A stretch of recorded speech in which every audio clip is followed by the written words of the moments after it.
Hello everyone, welcome back to our channel. Let's start with the news today. Family torn apart amid mass exodus from Ukraine face an uncertain future. When 25 years old, Yulia Yemelianenko crossed the border from Lviv, Ukraine into Poland earlier this week. She broke down in tears. "I cry a lot," she told ABC News at a train station Przemysl, Poland. "I was forced to quit my country and I didn't want it. I want to live in my city with my mother and my friends," she added. Yemelianenko spoke with ABC News about difficult journey as she waited at the train station for a friend. She is one of the hundreds of thousands of people who were forced to flee from Ukraine into neighboring European countries like Poland, Slovakia, Romania and Hungary amid ongoing attack from Russia. Filippo Grandi, the United Nations High Commissioner for Refugees, said on Wednesday the number of Ukrainians who fled their country has so far climbed to 874,000, which is believed to be the biggest number of people displaced in the shortest amount of the times since World War II. "I don't know what will happen in Ukraine," she said. "I don't know when I will come back." The emotional tone that the journey took on Yemelianenko was magnified because she had to leave her mother, who is recovering from COVID-19, behind. As if she feels that she has been displaced, she said, "I'm trying not to think about this at all, because I don't know when I can see my mother next time. Every time I start, I like crying and tears won't help in this situation." She says she hopes to return to Ukraine as soon as possible and reunite with her friends, and some of whom stay back to fight in world. There's panic, they're killed. At the train station in Lviv, Ukraine, volunteers have been working to organize thousands of people seeking to board train to Poland. According to UNHCR, more than 453,000 of those who fled Ukraine have gone to Poland. The panic, they're killed. Yulia Yemelianenko, a volunteer, told ABC News. "Those people are waiting for a train to call and they don't want to go to any other country," she said, adding that it could be days before the next train would be scheduled to depart for Poland.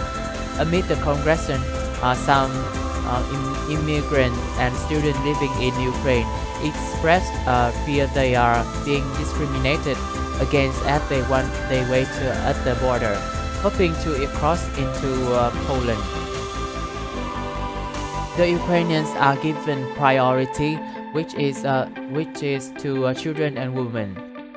Adeyemo Abimbole, a student from Nigeria, told ABC News on Sunday, adding that he and a group African students have been waiting for a train to cross into Poland for nearly 3 days. "Our lives also matter," he added.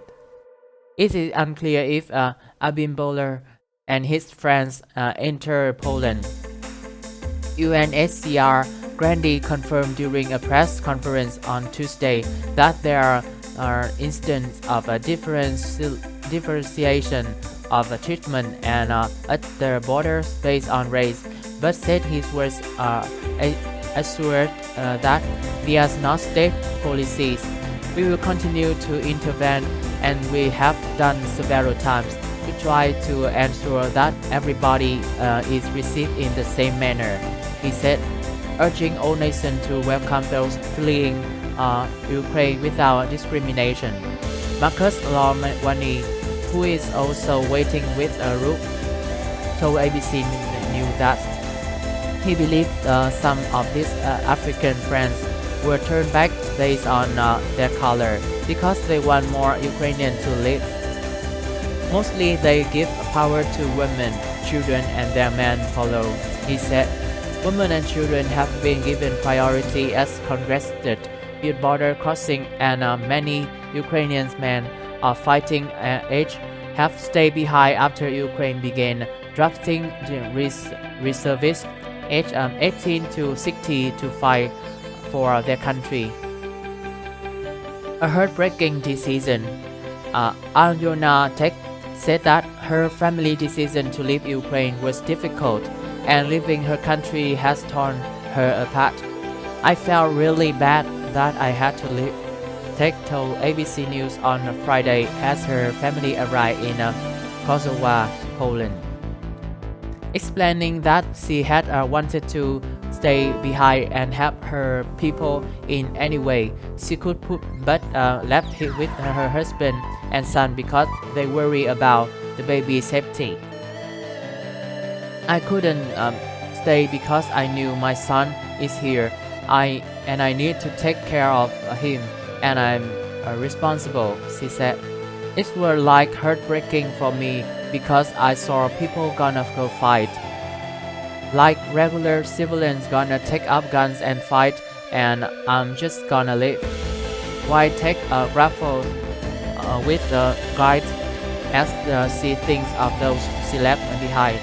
Her husband John Tek said that they initially considered staying in Ukraine. Things that are happening now in Kyiv are just really bad, he said. Shelling, gunfights, tanks rolling over cars, people getting hurt, civilians.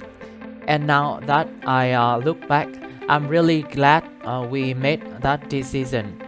According to UNICEF, the 7.5 million children in Ukraine are at a heightened risk. Many have been traumatized, wounded, and at least 13 children have been killed by Tuesday, a number that's expected to rise as the world rages on, UNICEF said. Alyona said that her family decision to leave Ukraine was difficult, and leaving her country has torn her apart. An uncertain future for families who were separated at the border. Is it unclear when they can see their loved once again in emotional embrace. Husband and wives Sasha and Svetlana Oleksirak said goodbye on Saturday at the Polish border in Kosovo. The couple spoke with ABC News as Sasha dropped off his wife and 2 children after what they said was a 30-hour trip from Ternopil, not knowing when he will see them again. I don't want to go, Sasha said, explaining that he wanted to stay in Ukraine to fight for his country. Asked how she felt not knowing when she can see her husband again. A tearful Svetlana said, "It's fear, you don't know what is their future." Their story is one of many playing out on borders of Ukraine, like that of Sergei and Marina, a couple that was also a spirit at a border.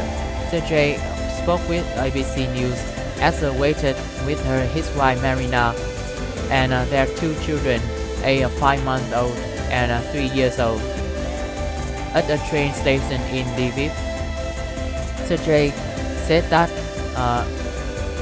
amid the bombing in Kyiv, he was worried for his family's safety and decided to send them to Poland while he stayed behind to fight. I have to ensure that my family is safe, so that's why we are here, he said. Asked how she felt about leaving her husband behind, Marina said, "I have no other choice. We will start from zero there," she said. "I will be better for my kids and I don't care about stuff." So touching. This is the end of our news today. If you like these videos, please like and subscribe for our channel. Thanks for watching and see you next time.